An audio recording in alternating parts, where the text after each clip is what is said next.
Hey guys, what's up? Even more JRPGs no one cares about. The reason I keep making these videos is to bring you awareness of this game. To make you aware of them so you can decide if you care about them or not. I care about them enough to make this video and to talk about them, but once I finish this video, I kinda stopped caring about them. But anyway, it'll be up to you if you care about them or not. Let's begin!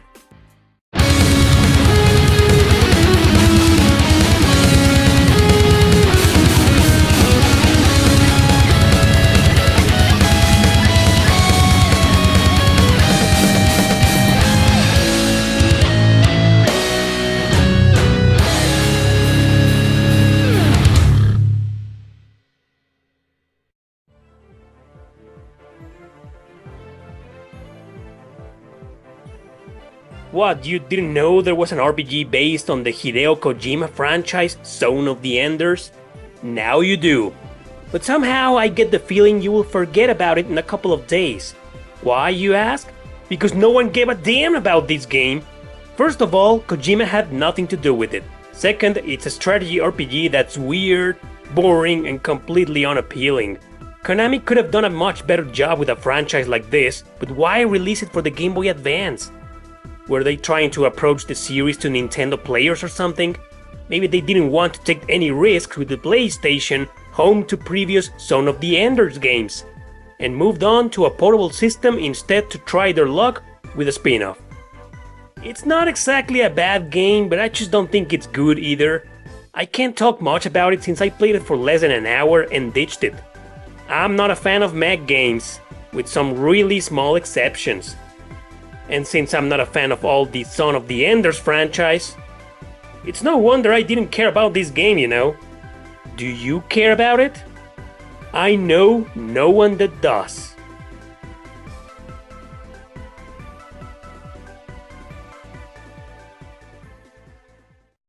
Next is Sorceress Kingdom. Half of the Genesis RPG library is full of mediocre titles. Opinions get in the way, and some games become niche titles while others fade into obscurity. Sorceress Kingdom is one such title that I once called a hidden gem because I thought it was okay. Well, if we're talking about the Genesis, it's not like I had much choice, right? Considering its small catalog of JRPGs, half of them being not great. Let's just leave it at that. Anyway, this is another weird-ass game with weird-ass mechanics and a weird-ass battle system that I don't even know how to properly explain. For every action you and or your party members make, even moving, your enemies do the same. Kinda like a roguelike game? But no, as you can see, it's yet another strategy RPG. But it also works sort of like a turn-based RPG at the same time, but only allowing you to move in 4 directions. Yeah, well, if that explanation is not enough, don't worry about it. I have no interest in convincing you to play this game, considering no one gives a shit about it, including me. Just forget about it. It's just not worth your time, unless you want to play a really awkward hidden gem, if I can still call it that. Yeah, you know what? Let's move on. Kingdom of Paradise on the PSP. Alright, let's continue on with an action RPG, one that's also known as Key of Heaven. Wow, strong names for an extremely forgettable game. Well, the main problem with this PSP exclusive, heavily influenced by the Asian culture, is that it was released around the same time as many other great RPGs on the system. And this game is not the only one who suffered from extreme overshadowing that time, since the PSP had RPG after RPG released. There's just a ton of them. And of course, there had to be a ton of unknown games, hidden gems, underrated titles, but also mediocre, boring, and lame-ass RPGs that no one cares about. Kingdom of Paradise, I'm not sure it's a bad game at all, but why would you play something like this when there are dozens of other great titles on the system? Nothing stands out in this game, nothing.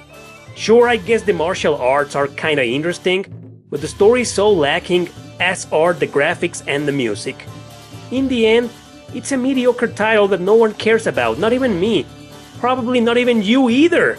But if you care about it, Let me know in the comment section below.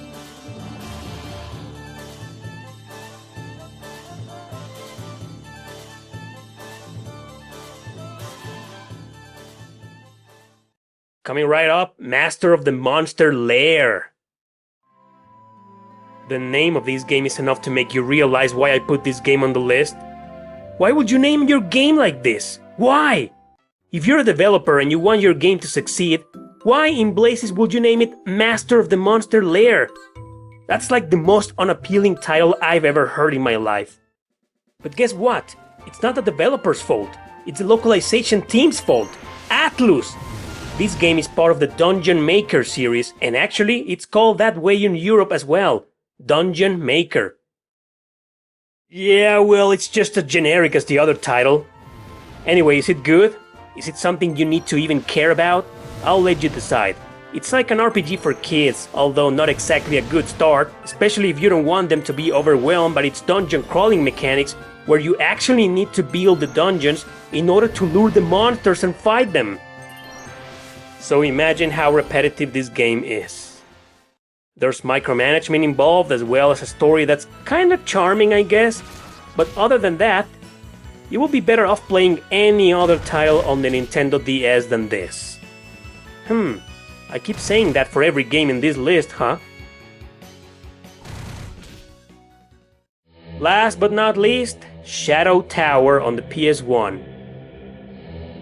The reason why no one cares about these RPGs is not because they're good, bad, great, or terrible. No, it's because they have absolutely zero originality to offer. I wouldn't be surprised if I found a fan or two of these games, because it's all a matter of perspective, and I'm sure someone out there likes them. But god damn it, Shadow Tower is just something I'll be dumbfounded to know somebody likes it. If you're that person, please elaborate on the comment section. First of all, why do you even care about it? Well, I did, otherwise I wouldn't have bothered talking about it, or any other game in this list, but right after finishing this video, I stopped caring about it, or any other game in this list.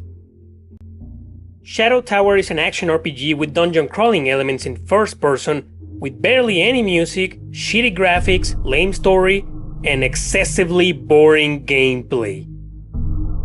Have you ever suffered from insomnia? Well, this game might just be the cure for that. Play it and you'll be thankful forever to Dr. Erick Landon for recommending you the best solution to your nocturne troubles. Because trust me, you will fall asleep with this game. I guarantee it.